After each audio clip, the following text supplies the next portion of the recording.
Rajib Dubai में अपने कमरे में बैठा था कि अचानक उसे एक फ़ोन कॉल मौसूल हुई।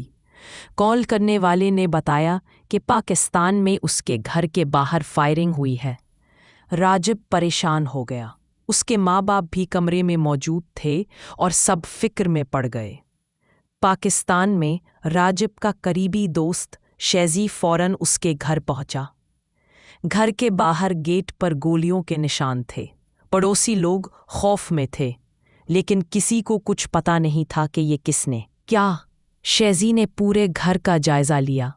घर के अंदर किसी किस्म का नुकसान नहीं हुआ था, सिर्फ बाहर फायरिंग की गई थी।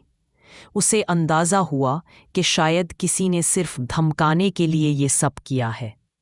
रात को शैज़ी ने राजिब को वीडियो कॉल की और सब कुछ बताया। राजिब के पीछे उसके वालिदैन खामोश खड़े थे। राजिब ने बात सुनकर कहा कि वो डरने वाला नहीं है और वो जल्द वापस आएगा।